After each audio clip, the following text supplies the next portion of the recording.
Hola, buenos días, soy Jaume Farrerons y este es un vídeo para la serie ¿Qué es el fascismo? Nadie dudará de que el tema del Holocausto es esencial a la hora de interpretar, enjuiciar, valorar y comprender lo que el sistema denomina fascismo, que como sabemos ya por la serie que se ha publicado hasta aquí, se identifica con el mal absoluto. Esta calificación, que es moral, política, se basa normalmente en lo que podríamos denominar el relato oficial sobre el Holocausto. Dicho relato en varios países de Europa, en Estados Unidos no, aunque en Estados Unidos te pueden poner también, me imagino, una demanda por difamación vía civil, pero en lo que es Europa y singularmente en Alemania, también en Francia, el cuestionamiento de esa versión o narrativa oficial del Holocausto es delito. Que yo sepa, en Francia ha habido filósofos que por el simple hecho de dudar de esa versión oficial han sido encausados. En Francia impera una ley que se llama Ley Gaillot, de un ministro comunista francés. Es curioso que un ministro comunista, con todo lo que tiene detrás el comunismo, prohíba la reflexión, la duda sobre el relato oficial del Holocausto. En España estamos en una situación que no es tan extrema, pero recordemos los casos Pedro Varela y el caso Calqui. Algún juicio ha ganado Pedro Varela y el caso Calqui fue un auténtico fracaso para el fiscal del odio, puesto que los imputados, procesados y juzgados al final resultaron inocentes. A raíz de lo que sucedió en el caso Calqui, el ministro Gallardón, que fue también el ministro que autorizó, promovió la ley para que los sefarditas que acreditaran su condición de tales pudieran venir a España, este ministro fue también el que cambió las leyes penales para perseguir, después del caso Calqui, insisto, para perseguir a quienes manifiesten opiniones, digámoslo así, incorrectas. Así que puede afirmarse que al menos en Europa, aunque esto rige para los castigos, pueden ser penales, civiles, pero también hay otras formas de represalia contra quienes cuestionen este relato. Es el ostracismo social, pueden ser represalias en el trabajo. O sea, a escala mundial y con la excepción de algún país, sobre todo en Occidente, el cuestionamiento de ese relato sobre el Holocausto, cualquier cuestionamiento es mal visto, da lugar a represalias sociales y también puede dar lugar a represalias jurídicas, incluido el encarcelamiento. Se da el caso de que en Alemania abogados de la defensa de encausados por estos temas también han sido procesados al pedir pruebas sobre el Holocausto, y entonces el simple hecho de esta petición de pruebas en defensa de su cliente ha dado lugar al procesamiento del propio abogado. Así pues, hay una narrativa obligatoria e impuesta del Holocausto con diferentes niveles de represalias para los transgresores. Esto hace que cualquier comentario sobre el tema del Holocausto pues venga de alguna manera ya predeterminado, ¿no? Porque tú tienes que opinar obligatoriamente una cosa. Entonces, ¿qué opinión es esa, no? aún así tenemos cierto margen para hablar del Holocausto, sobre todo si no ponemos en nuestra boca las opiniones que emitimos, sino que nos basamos en lo que han publicado otros autores de reconocido prestigio. Supongo que recordaréis que cuando hice el aviso legal de este canal, pues cité un montón de libros, ¿no? Algunos de ellos los voy a volver a citar ahora, porque lo que está en el aviso legal del canal son fragmentos importantísimos sobre esta cuestión que no pueden llevarte al menos al encarcelamiento, ¿no? Ni siquiera acciones civiles. Evidentemente la marginación social yo ya la tengo asegurada desde hace muchos años por diferentes motivos, entre ellos denunciar la situación en las prisiones catalanas bajo el mandato convergente. Ahí hay una causa digamos, de estigmatización que no viene precisamente de mis opiniones sobre el Holocausto, sino justamente diríamos de lo contrario, ¿no? Así que yo no, en este punto no debo preocuparme, ya soy un marginado, soy un outsider. A pesar de ello, también tengo que ir con cuidado para no pisar el terreno de las demandas civiles y sobre todo de las demandas, de las querellas criminales, más que demandas, querellas criminales, que es vía penal. Así que yo tengo también un poco las manos atadas, pero en ese margen creo que, actuando con cierta prudencia, en ese margen se pueden decir cosas muy relevantes sobre el Holocausto que ponen en entredicho la versión oficial, simplemente basándonos en la bibliografía científica, como ya he hecho en el caso de Guernica. Y aquí es interesante subrayar, porque es ese margen, es el margen que voy a señalar ahora el que nos permitirá entrar en materia, ¿no? Sin riesgo, a mi entender, de incurrir en transgresiones jurídicas. Ese margen es el que existe entre lo que la gente cree saber sobre el Holocausto a través de la prensa, la televisión, las novelitas, y lo que dice la ciencia. En este caso, la ciencia historiográfica. Ya se vio en el caso de Guernica, ¿no? Es un ejemplo perfecto.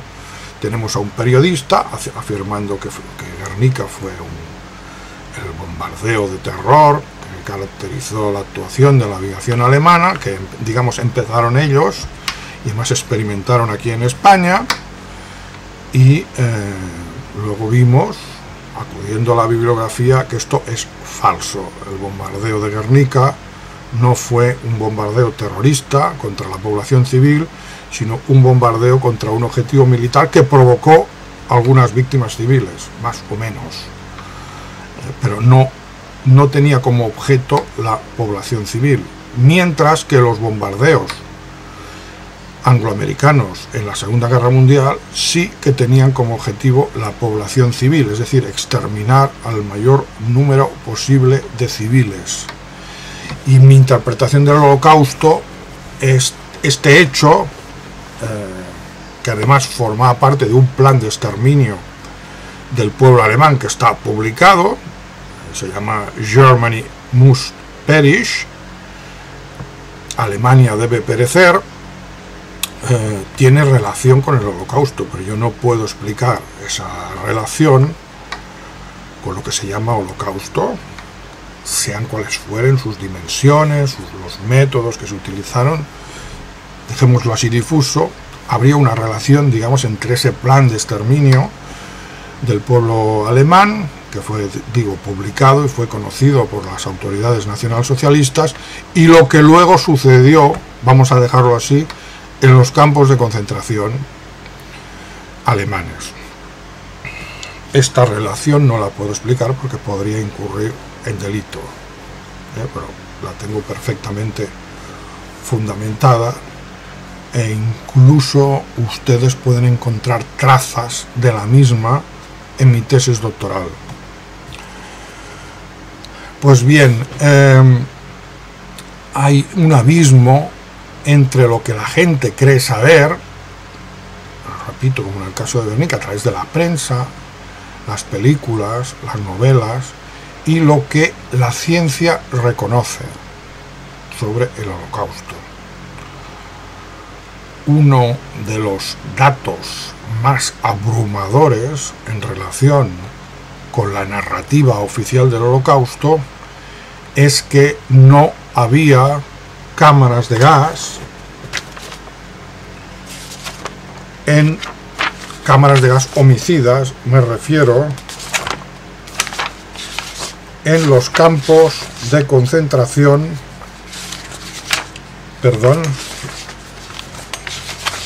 del interior, o sea, de lo que es el territorio del Reich. Y sin embargo, la gente está convencida de que, gracias a los engaños de la prensa y también de algunos memoriales, está convencida de que, por ejemplo, en Dachau se gaseaban prisioneros. Esto no es así y fue negado expresamente por el mayor experto en el tema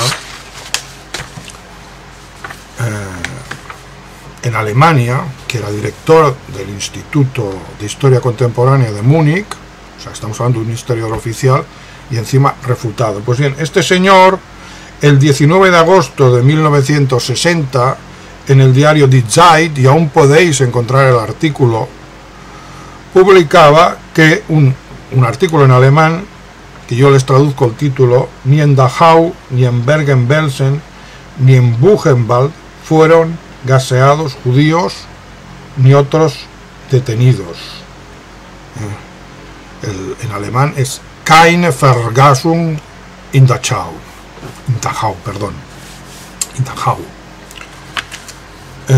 El autor del artículo es Martin Brostad, del Instituto, repito, de Historia Contemporánea de Múnich, publicado en Die Zeit el 19 de agosto de 1960. O sea que desde 1960 la opinión pública debería saber que no había cámaras de gas homicidas ni en Dachau, ni en Buchenwald, ni en Bergen-Belsen, ni en ninguno de los campos que estaban, digamos, dentro del territorio del Reich. La versión oficial es que, la versión que reconoce la ciencia, es que las cámaras de gas estaban en territorio polaco, en 2 o 3 campos que había allí. El principal y más conocido es Auschwitz.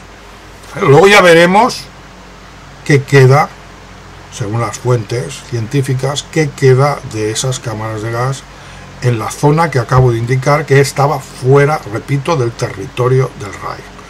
Pero cuando os cuentan las cámaras de gas en Dachau, en Mauthausen, en Buchenwald, pues bien, allí no había cámaras de gas homicidas, y esto lo reconoce la ciencia. Pero curiosamente, esto aparece, llega a la opinión pública a través de una carta al director. O sea, esto tenía que haber sido portada en todos los diarios del mundo, ¿no? Pues no, es una carta al director, aún la pueden encontrar. Y hay un artículo en Carrera Marca que habla del tema. ¿No les parece curioso que algo así, algo tan enorme, aparezca solo en una carta al director?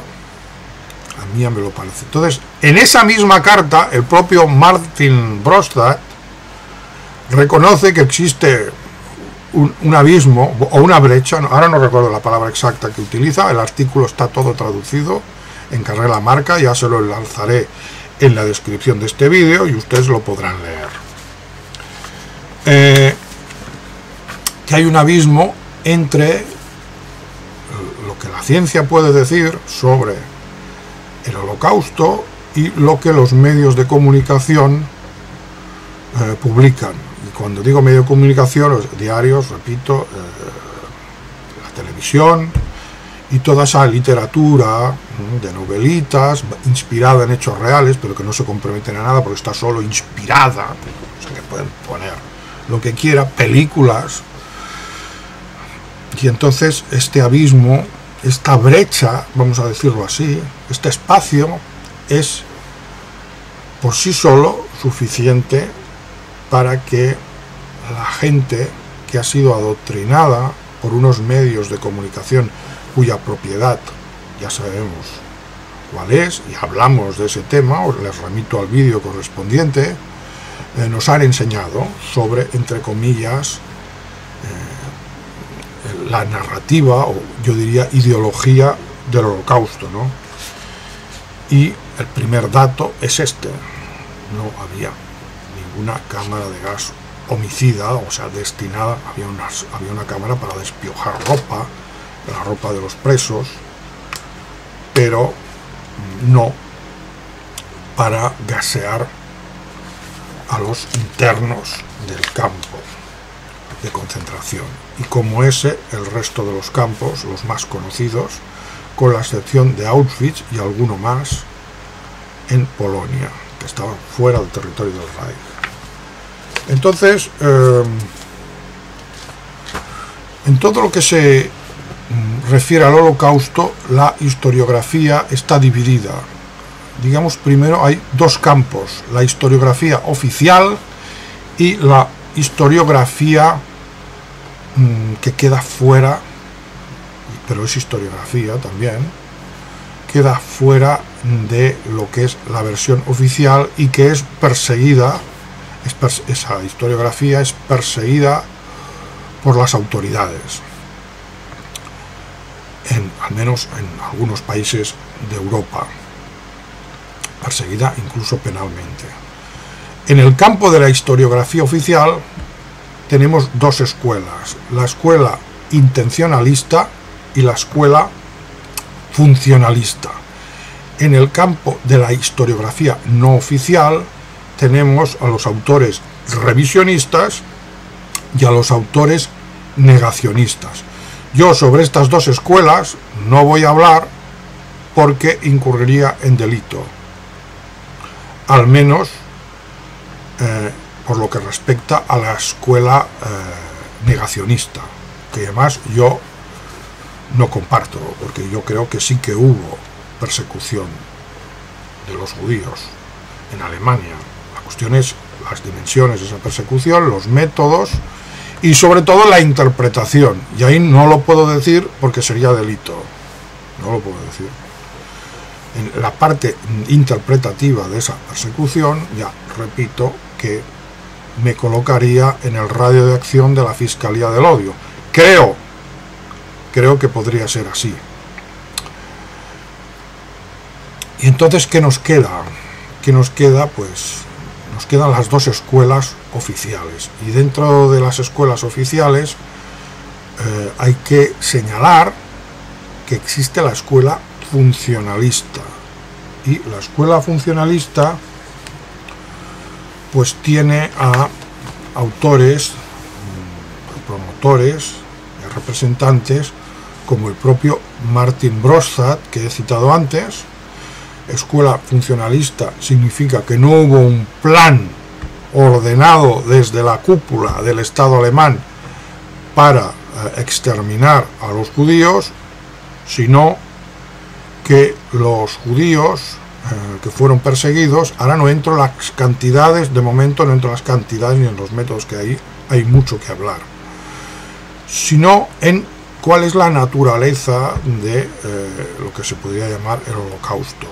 En la escuela funcionalista resulta que no hay una orden de Hitler o decretando, una orden escrita, una orden de la que se pueda documentar al menos, decretando que los judíos sean exterminados, ¿no? Sino que ese exterminio se produce de forma espontánea en los mandos medios e inferiores de lo que es el escalafón político y burocrático alemán. O sea, son iniciativas que van tomando algunos jefes alemanes, entendiendo que, digamos, no van a ser mal vistos por hacer eso, ¿no? En el régimen nacionalsocialista no se les va a castigar por ello, y normalmente son actuaciones pues de represalia, ¿no? Entonces, fundamentalmente diríamos que sí, que en la escuela funcionalista hay holocausto, pero no hay un plan estatal de exterminio, mientras que en la escuela intencionalista sí que hay un plan estatal de exterminio. Hay desde el principio una intención de exterminar a los judíos, y que Hitler la pone en práctica, y ese plan implica que el pueblo judío va a ser completamente exterminado. Repito que la escuela funcionalista, en cambio, cuestiona eso, que sí, que hubo represalias, pero no hubo un plan. Ocurrió, digamos, dentro de las circunstancias de la Segunda Guerra Mundial. Y ahora les voy a leer un fragmento que ya leí en el aviso legal, de un autor que además es judío, es un sociólogo de fama mundial, que se llama Zygmunt Bauman. Y esto lo encuentran ustedes en un libro que se titula Modernidad y Holocausto, publicado en Madrid por Editorial Sequitur en el año 1997, y lo encuentran ustedes en las páginas 143-144. Aviso de esto también porque hay otra edición y la paginación es diferente. Yo me refiero a la edición de Sequitur, que les enseño ahora. Un momento, sí, es esta. Modernidad y Holocausto. A ver, Zygmunt Bauman es un autor, repito, que es un autor judío, poco sospechoso de nazismo, y ahora yo les leo un fragmento. Tampoco quiero cansarles con lectura, pero este fragmento es fundamental, ¿no? Y dice lo siguiente: desde hace muchos años los historiadores del Holocausto se han dividido en dos grupos, el intencional y el funcional. Aquí no considera historiadores a los revisionistas y a los negacionistas. Yo sí los considero historiadores, estén equivocados o no, sobre todo los revisionistas. El negacionismo total y absoluto me parece insostenible, pero bueno, también habría que escuchar sus argumentos, siempre que sean argumentos. Pero aquí estamos en los historiadores, digamos, que de alguna manera aceptan la versión oficial. Pues bien, ahí hay dos versiones, la intencional y la funcional, y todo esto según Zygmunt Bauman, no lo digo yo, autor judío, sociólogo de reconocido prestigio mundial. Sigo leyendo. El primero de ellos, o sea, el grupo intencional, insiste en que desde el principio Hitler había tomado la firme decisión de matar a los judíos y solo esperaba a que se dieran las condiciones oportunas. El segundo solo atribuye a Hitler la idea general de encontrar una solución al problema judío, una idea clara solo por lo que se refiere a la idea de una Alemania limpia. Todo esto va, tanto encontrar una solución como problema judío como Alemania limpia, lo pone entre comillas el autor. Pero vaga, o sea, esta idea estaba clara, pero era vaga en lo referente a los pasos que había que dar para que se hiciera realidad. Y ahora, frase importante, fundamental, estas dos líneas que vienen a continuación valen su peso en oro. Los estudiosos de la historia apoyan con datos cada vez más convincentes la visión funcional. O sea, que antes he citado a Martin Brostad, y lo que la ciencia dice es que no había desde el principio un plan para exterminar a los judíos. Y de hecho, me puedo basar en otras fuentes. En el año 1940, Hitler barajó la posibilidad de deportar a los judíos a Madagascar para que ahí tuvieran su país. Si eso no se hizo, fue porque la Marina británica dominaba los mares. Hubiera sido muy costoso. Fijaros que la Marina británica está impidiendo una solución a lo que Hitler entiende como problema judío, que es deportarlos. Cuidado que esta deportación en la legislación actual también sería considerada un crimen de lesa humanidad, pero bueno, la oligarquía ha perpetrado antes y después de la Segunda Guerra Mundial, antes y después de esa legislación de Nuremberg, todos los delitos de lesa humanidad que ha querido. Ya cité unos cuantos y no pasa nada, ¿no? Los delitos solo son delitos y se hace efectivo cuando los perpetra alguien que la oligarquía pues no ve con buenos ojos. Bien, pues ¿qué ocurre? Pues con la visión funcional, buena parte de los relatos que se nos ofrecen en los medios de comunicación se derrumban, ¿no? No tienen sustento. Pero claro, siempre pueden decir que ellos se basan en el grupo, la escuela intencionalista, ¿no? Y con que esa escuela también existe, pues resulta que los medios de comunicación todos se apuntan a la escuela intencionalista, ¿no? Y la escuela funcionalista, a pesar de ser la predominante, es ignorada. Y también es ignorada por los memoriales de los campos de concentración. Y aquí hay que decir unas cuantas cosas. Yo estoy a punto de presentar una denuncia contra La Vanguardia por un artículo que se publicó en este diario, que demostré ante el defensor del lector que era completamente falso.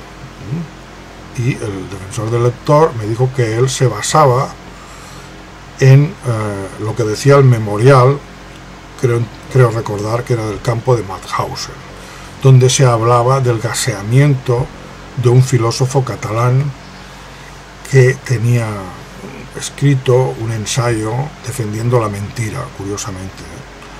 Pero bueno, en este caso la mentira no sería del filósofo, por mucho que la defendiera, sino que sería del autor del artículo, de La Vanguardia, o de quien haya escrito el libro que pueda haber detrás de esta noticia. Creo que hay un libro, ¿no? Entonces yo le demostré al defensor del lector que ese filósofo catalán no podía haber sido gaseado, y él me contestó muy amablemente, al menos la primera vez, porque luego ya me ignoró, que la mayoría de los autores, los clásicos sobre el Holocausto, defendían que en Mauthausen, que es uno de esos campos que está dentro de las fronteras del Reich, y según Martin Brostad, no, tenían cámaras del gas homicidas, que según el defensor del lector, la mayor parte de los autores, especialistas en el Holocausto, dejaban en minoría la tesis de Martin Brostad. El propio Martin Brostad es un autor señalado, ¿no? Pero pasaba a ser secundario. Entonces yo le pedí que me citara esos autores, esos clásicos, y a la corriente esa, que según el defensor del lector era predominante, y aceptaba que había habido gaseamientos pues en Dachau.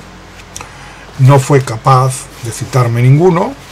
Yo en cambio le cité a todos los clásicos, empezando por Raúl Hilberg, pero también cité a otros que niegan la existencia de cámaras de gas homicidas en esos campos, en los que están dentro de las fronteras del Reich, como era el caso Mauthausen. Y sí había alguno que aceptaba que podía haberse gaseado con camiones a algunos presos, pero solo a partir de cierta fecha, que era muy posterior a la muerte, al fallecimiento, no sabemos si asesinado o por muerte natural o por las durísimas condiciones del campo, de este filósofo catalán. Entonces yo le demostré que el titular del artículo del filósofo catalán gaseado era un fake news, con citas, con fuentes. ¿Qué hizo el defensor del lector? Pues ignorarme, ya no contestó. Nunca citó esos autores que según él avalaban la veracidad del artículo. Esto nos indica cuál es la situación de toda esta narrativa del Holocausto y el hecho de que existe una manipulación brutal alrededor del tema. Ya no hablo de las escuelas, algún día me dedicaré aquí a comentar lo que se enseña a los niños en las escuelas y lo que se les presiona para hacer, porque es de película de Orwell, pero ahora no es el tema. Entonces, ¿qué ocurre? Que si llevamos lo que es la historiografía del Holocausto a conocimiento público, el escándalo sería tan enorme que incluso aceptando la existencia de algo llamado Holocausto,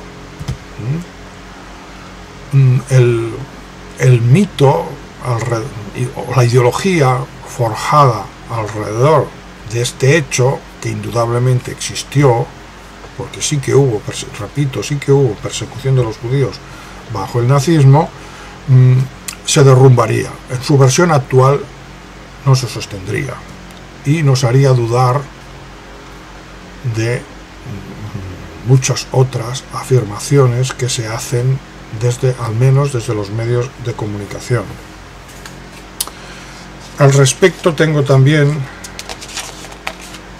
que comentar algo que sucedió en el campo que ahora ya vamos al campo de concentración de Auschwitz, donde ahí sí que se habla de gaseamientos, pero lo que no se dice es que la cámara que se muestra a los turistas está reconstruida. ¿Qué quiere decir? Pues que según ellos, cuando los nazis huyeron ante el avance ruso, destruyeron las pruebas y entonces han reconstruido. Sí que queda una, dicen, que no pudo ser destruida. Entonces uno se pregunta para qué destruyeron las otras si dejan una. Pero la que se enseña a los turistas es una reconstrucción. ¿Por qué no se enseña la auténtica? Me pregunto. Otro dato es que hasta el hundimiento del comunismo, allí había una placa en Auschwitz donde se afirmaba que en el campo habían sido exterminados 4,5 millones de personas. Cuando se hundió el comunismo, la placa cambió y pusieron que el número de víctimas era de 1,5 millones. O sea que de un día para otro 3 millones de víctimas dejaron de ser víctimas, casi nada, ¿no? Esto para que nos fiemos de los memoriales. Cuando Martin Brostad negó que los campos del interior del Reich se gasearan judíos, solo quedaban los campos de Polonia. Estamos hablando del año 1960. En esas fechas allí imperaba todavía el comunismo y todo lo que hay ahí y se enseña procede de la época de Stalin, un personaje muy fiable. Recordemos que Stalin acusó a los alemanes de la matanza de Katyn, donde fue exterminada toda la oficialidad polaca. Hoy sabemos que la oficialidad polaca fue exterminada por orden de Stalin y que los nazis, cuando entraron en ese territorio al invadir la URSS, se encontraron con aquello, encontraron con los cadáveres. O sea que Stalin era un mentiroso. Todo lo que hay en Auschwitz aparece bajo el mandato de Stalin. Y la cosa estaba así, ¿no? Cuando Martin Brostad niega que hubiera gaseamientos homicidas en Buchenwald, en Dachau, en todos los campos del interior del Reich, si usted quiere ir a ver los campos donde realmente se gaseaba a la gente, sobre todo a los judíos, pero también a otros, tiene usted que cruzar el telón de acero y fiarse de lo que hay allí. Vale, claro que sí, ya sabemos que el régimen comunista era muy fiable. Bueno, ¿qué pasó? Pues que al hundirse el régimen comunista se bajó de 4, como he dicho, de 4,5 millones a 1,5 millones, y se hizo la resta, porque ¿no? Si han sido exterminados 6 millones de judíos y resulta que se volatilizan 3, pero claro, es que no todos eran judíos, ¿vale? La mayoría eran judíos, ¿vale? En vez de 3, digamos que 2. Habría que restar 2 millones de judíos. Pues no se resta. Bueno, también he de decir que yo he comprobado la primera edición del libro de Raúl Hilberg, donde se habla del número de judíos exterminados. Ahí no están los campos de Dachau. Todos estos campos no son campos de exterminios en la primera edición de la obra de Raúl Hilberg. Yo manejo normalmente la segunda, pero me hice con la primera en inglés para ver si Raúl Hilberg contaba 3 millones más o 2 millones más. O sea, si contaba con 4,5 millones de víctimas en Auschwitz, ¿no? Pero no, en ese libro del año 61, del mayor especialista en el Holocausto, reconocido dentro de las escuelas oficiales, ya se dice que es 1,5 millones, por lo tanto, tampoco podemos hacer esa resta, porque en esa resta el fraude está en lo que aparece en los memoriales, no en la obra científica, al menos la obra científica oficial. Así pues, tampoco queda muy claro si se puede efectuar esa resta. En todo caso, queda claro que los memoriales dejan mucho que desear y que hay que basarse en la literatura científica. Y ahora nos vamos a las cámaras de gas de Auschwitz. ¿Y qué nos encontramos? Pues con otra sorpresa. Aquí tengo otro libro que ya lo enseñé cuando expliqué lo del aviso legal, los verdugos voluntarios de Hitler, los alemanes corrientes y el Holocausto, de el judío neoyorquino estadounidense Daniel Jonah Goldhagen. Vale. Y ahora les leo lo que dice este señor, y ya entramos en el tema de las cámaras de gas de Auschwitz, que ahí parece que es incuestionado, ¿no? Que en Dachau, en todos estos no, pero en Auschwitz sí. Vale. Ahora leemos lo que dice este señor, que lo dice él, no yo.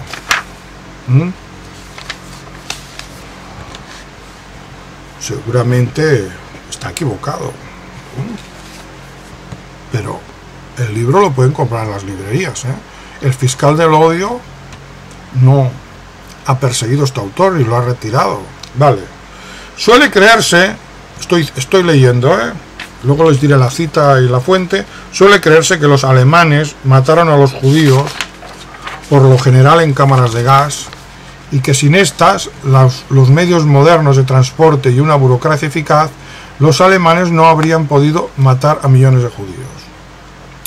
Persiste la creencia de que, de alguna manera, solo la tecnología posibilitó un horror a semejante escala. Existe la creencia de que las cámaras de gas, debido a su eficacia, y pone entre paréntesis que se exagera mucho, o sea, no niega que hubiera cámaras de gas, fueron un instrumento necesario para la carnicería genocida, y que los alemanes decidieron construir cámaras de gas en primer lugar porque necesitaban unos medios más eficaces para matar judíos. Y ahora hace la siguiente afirmación que subrayo. Todos estos criterios que configuran básicamente la comprensión del Holocausto se han sostenido sin discusión, como si fuesen, verdades evidentes por sí mismas. Han sido prácticamente artículos de fe procedentes de fuentes distintas de la investigación histórica. Han sustituido el conocimiento fidedigno y han distorsionado el modo de entender este periodo. Daniel Goldhagen, Los verdugos voluntarios de Hitler, Madrid, 2003, páginas 29-39. La editorial es Taurus. Bien, vuelvo a leérselo porque resulta increíble. Todos estos criterios, los que se refieren a las cámaras de gas, que configuran básicamente a la comprensión del Holocausto, esto es la narración oficial del Holocausto, se han sostenido sin discusión. Hombre, claro, están blindados, cualquiera discute, ¿no? Atrévase usted a discutir. Como poco su carrera como historiador se va al garete, ¿no? Se han sostenido sin discusión, como si fuesen verdades evidentes por sí mismas. Han sido prácticamente artículos de fe. ¿Cómo artículos de fe? Artículos de fe. Esto es gravísimo. Procedentes de fuentes distintas de la investigación histórica. ¿De dónde procedían entonces? De la prensa, quizá. De la prensa propiedad de la literatura, de la política. Pero dice fuentes distintas de la investigación histórica. Han sustituido el conocimiento fidedigno y han distorsionado el modo de entender ese periodo. Vale. Sin embargo, si usted duda de la versión oficial en Francia, supongo que habrá edición francesa de este libro. Lo podemos averiguar, ¿no? Pero según la ley francesa, este señor debería estar en prisión, o al menos el libro debería haberse retirado. Sin embargo, no se ha retirado. Abundando más, y ahora nos vamos a otro historiador, Ernst Nolte. Este historiador dice que el Gulag precedió a Auschwitz, no niega Auschwitz, pero es el fundador de lo que podríamos llamar, a falta de otro término, la escuela interpretativa del Holocausto, que no analiza el Holocausto como un hecho aislado, sino en el contexto de la guerra, ¿no? Con lo cual aparecen sorpresas.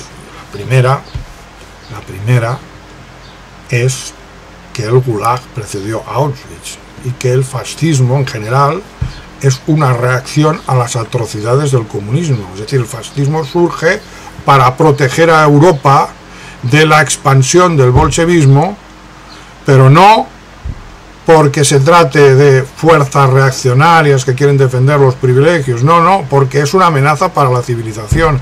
Y entonces lo que hace el fascismo, o lo que intentará, con más o menos éxito, o al menos esa es su ideología, es recoger el elemento socialista justo y defendible, porque había injusticias capitalistas que había que corregir, sin caer en la barbarie bolchevique. Y en esa guerra civil europea, que es el título del libro al que ahora me voy a referir, se produce el Holocausto. El Holocausto, evidentemente, el Gulag no es suficiente para explicar el Holocausto. Hay otro factor, pero no lo puedo nombrar, porque entonces hay otro factor, ¿no? Enorme, pero no lo puedo nombrar porque me podrían encarcelar, ¿no? O al menos multar. Sin embargo, es algo perfectamente documentado. Lo dejo para otra ocasión, cuando disponga al menos de un autor en el que pueda leer esa tesis y atribuírsela a él. La interpretación es mía, pero no la puedo defender como autor original de la misma, porque entonces sí que van a por mí, a pesar de que yo sea doctor en filosofía y lo haya dicho en mi tesis doctoral. Pero bueno, vamos a la frase que nos interesa, el fragmento de Ernst Nolte, que es uno de los grandes historiadores de la Alemania contemporánea y que ha tocado el tema del Holocausto. Dice lo siguiente, en su obra La Guerra Civil Europea, 1917-1945, Fondo de Cultura Económica, México, 2001, páginas 485-486, nota a pie de página 106. Esta es la fuente, ustedes lo pueden comprobar. No he cogido el libro por si alguien tiene dudas. En el próximo vídeo lo tengo por aquí, solo he de encontrarlo. Evidentemente está en mi biblioteca, leído, releído, subrayado y casi me lo sé de memoria. Cuando las reglas, cito ahora a Nolte, uno de los mayores historiadores alemanes contemporáneos, insisto en este punto que no es ningún radical, ningún neonazi, no, ha sido premiado por instituciones, creo que la Fundación Adenauer le dio premio como historiador, ¿no? O sea, por instituciones del sistema, y no niega el Holocausto. La cuestión es cómo lo contextualiza, ahí está la cuestión, y de ahí viene toda otra escuela interpretativa de la que ya hablaremos, ¿eh? Cuando las reglas de examen de testigos se hayan generalizado, ya no se evalúen las declaraciones objetivas de acuerdo con criterios políticos, aquí podemos encontrar una respuesta a lo que plantea Daniel Goldhagen cuando dice fuentes distintas de la investigación histórica. Es una base sólida de acuerdo con criterios políticos, que es como se hace hasta ahora, ¿no? Solo entonces se habrá construido una base sólida para el esfuerzo por lograr objetividad científica respecto a la solución final. Vuelvo a leerlo. Cuando las reglas de examen de testigos se hayan generalizado y ya no se evalúen las declaraciones objetivas de acuerdo con criterios políticos, solo entonces se habrá construido una base sólida, que ahora no existe, para el esfuerzo por lograr objetividad científica respecto a la solución final. Bien, con esto creo que les he explicado un poco lo que sería el contexto. Queda mucho por ampliar, evidentemente, pero el contexto más general, y dentro también de lo que se puede decir, de lo que no está fuera de la ley, sobre la narración o ideología del Holocausto. Cuando yo hablo del Holocausto me refiero siempre a la ideología del Holocausto. ¿Por qué? Porque es esa pantalla que nos separa, todo está filtrado, pasa por esa ideología. Lo explica otro judío, Norman G. Finkelstein, La industria del Holocausto. Aquí habla de la ideología del Holocausto y de su relación con la realidad. Me remito a este libro, que es un clásico también. Detrás de la ideología del Holocausto está la realidad del Holocausto. La ideología del Holocausto es una parte de la ideología oligárquica. Y la única manera de llegar a lo que es la verdad sobre el fascismo y de responder a la pregunta ¿qué es el fascismo?, pasa por atravesar esa pantalla y ver lo que hay detrás. Y en esa pantalla, el frontispicio, digamos, de ese muro que nos separa de la realidad histórica, es el relato del Holocausto, la ideología del Holocausto. De eso no cabe la menor duda. Por lo tanto, si queremos saber lo que es el fascismo, tendremos que dar una respuesta a la cuestión de la narrativa sobre el Holocausto. Y ahora que me digan que yo estoy a sueldo del sistema, que yo trabajo totalmente, jornada completa, por decirlo así, sin cobrar nada, contra el sistema. Lo que más daño le puede hacer al sistema es la demolición de la narrativa del Holocausto, o al menos su cuestionamiento. Yo me voy a basar, hasta que no exista no se produzca ese cambio lo que respecta a la investigación del Holocausto, al que se refería Ernst Nolte, yo, dentro de las limitaciones que me impone la ley, pues voy hasta las últimas consecuencias a cuestionar la ideología del Holocausto, sin negar que hubo persecución de los judíos. Y mi intención es promover lo que se podría llamar la escuela interpretativa o hermenéutica del Holocausto, que se añadiría a las escuelas funcionalista e intencionalista.